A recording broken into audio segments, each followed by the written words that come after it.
Hey everybody, Simon Rosenberg, Hopium Chronicles here, back with another discussion with somebody on the front lines of the battles here in Washington, Congressman Don Beyer, who's been a tremendous leader in these last few months for all of us in battling Doge and Elon Musk's illegal and unconstitutional attack on our government. Congressman, welcome today.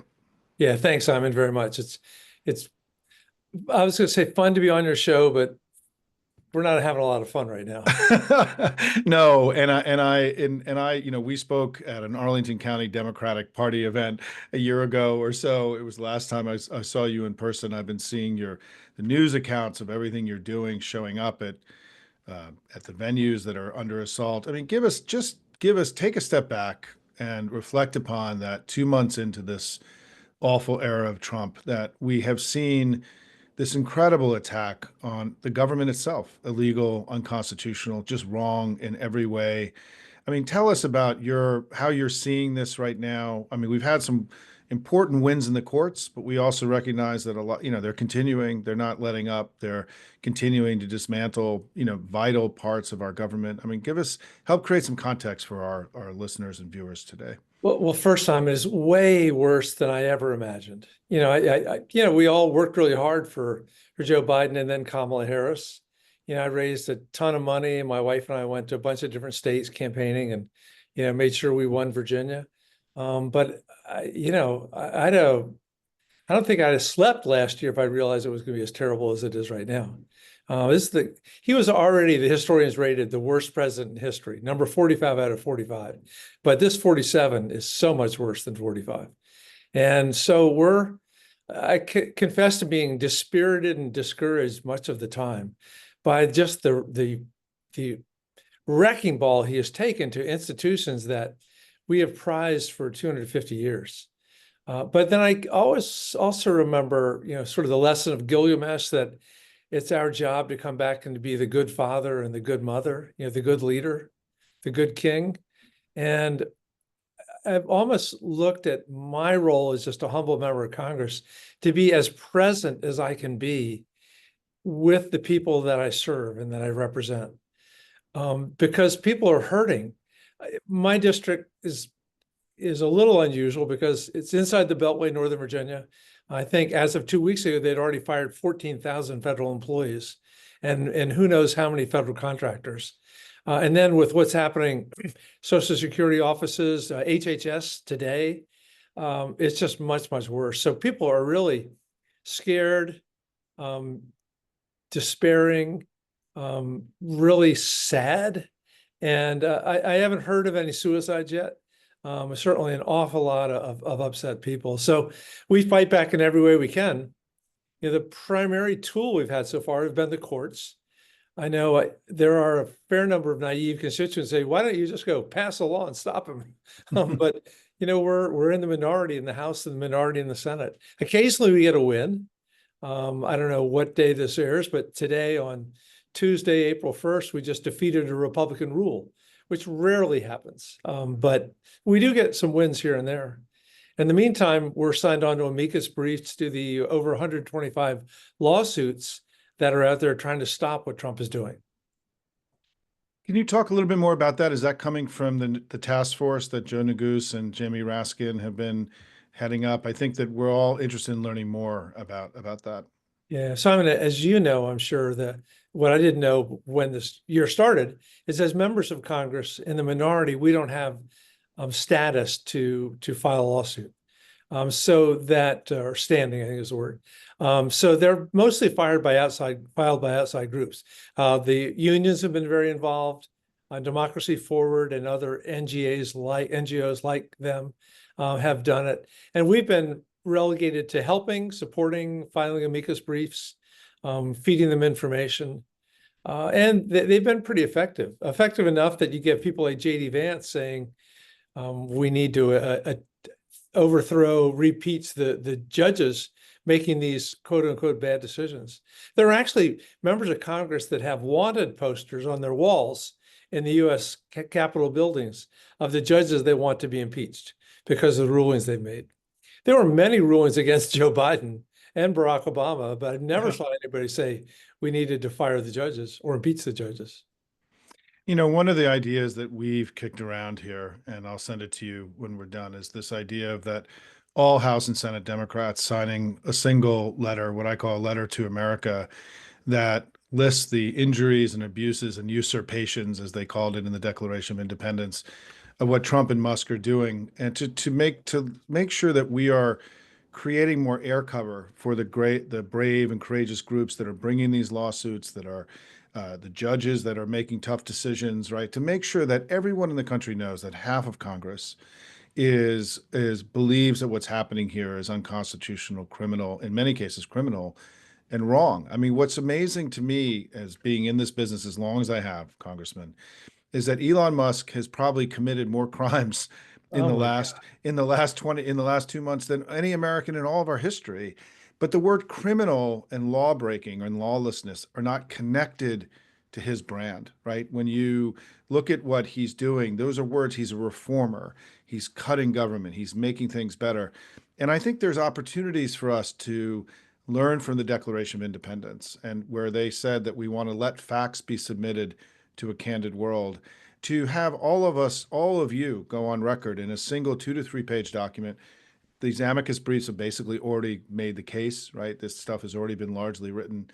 And to make sure that there is a clear and definitive argument that we're making that we believe illegal, unconstitutional, and wrong, and that there be no question about it. And so I just encourage you, as you think about what else can we do, right? In addition to the amicus briefs, the shadow hearings that I think have been important. There's one going on right now, right? The third shadow God. hearing the Yeah. House is having, particularly given that the House has just gone out for the week because Mike Johnson had a tough day, and that I think Hakeem and the leader is really trying to do everything he can to elevate up. But I think that we, as Cory Booker is showing us, right, there's still more that we can do to be creative about drawing attention to what's happening here. Yeah. I've been pushing from the beginning for the parallel to Andrew Cuomo early in the COVID crisis when he was having the press conference every morning. Yeah. I think Andy Bashir did the same thing at 5 every afternoon in Kentucky. My last trip to Mexico, AMLO was still president of Mexico, and he did one at 8:30 every morning that lasted 2 or 3 hours.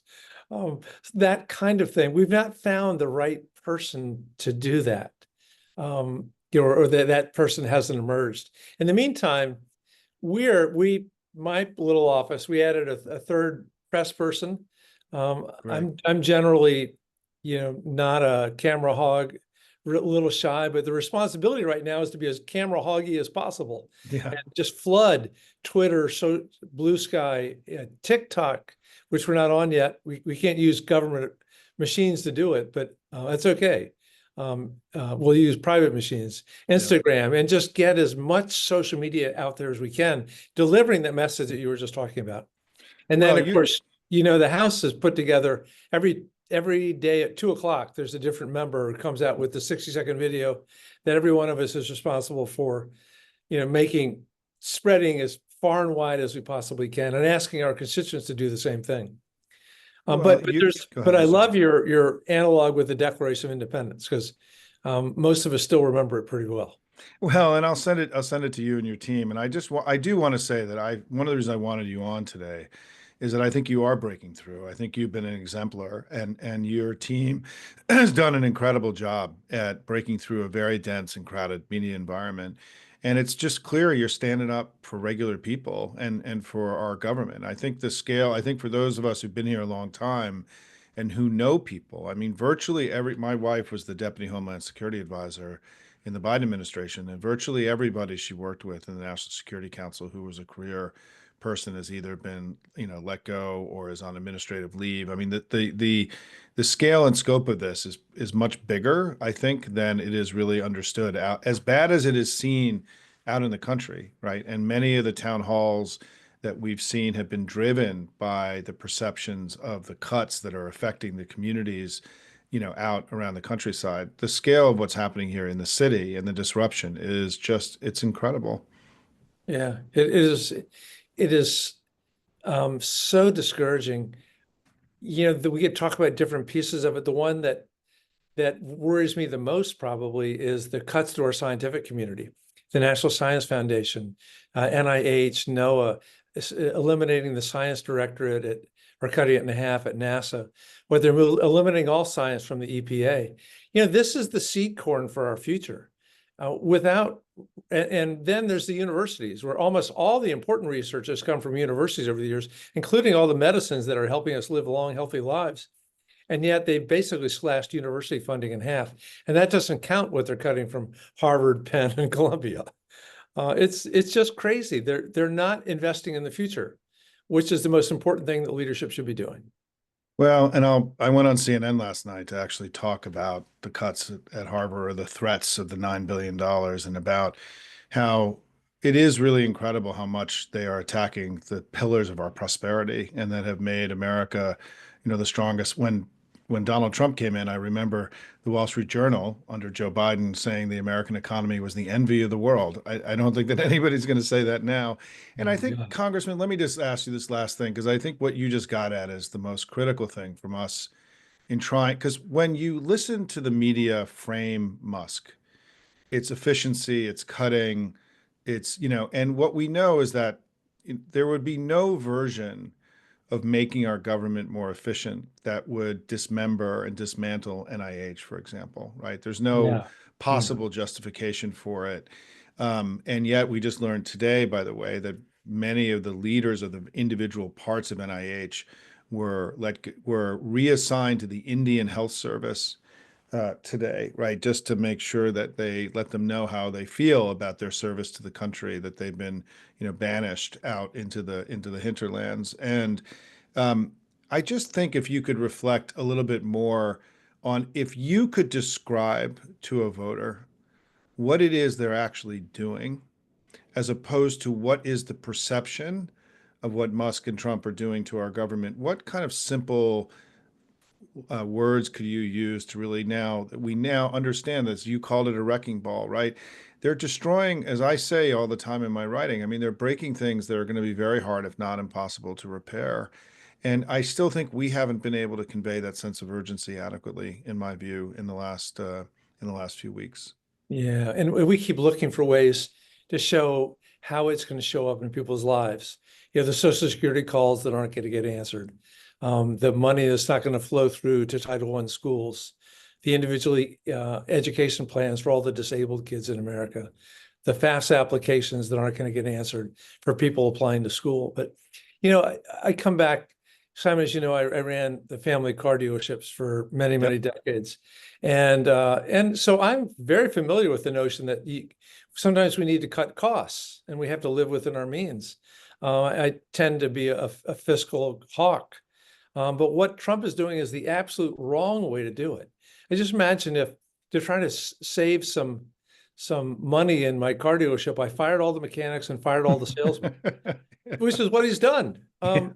Cruel, and stupid, and do it in a way that they'd never want to come back, that they will hate me for the rest of their lives. In the meantime, my reputation in the community is destroyed, and I have no one to fix the cars that come in and no one to sell the cars that are in the back lot.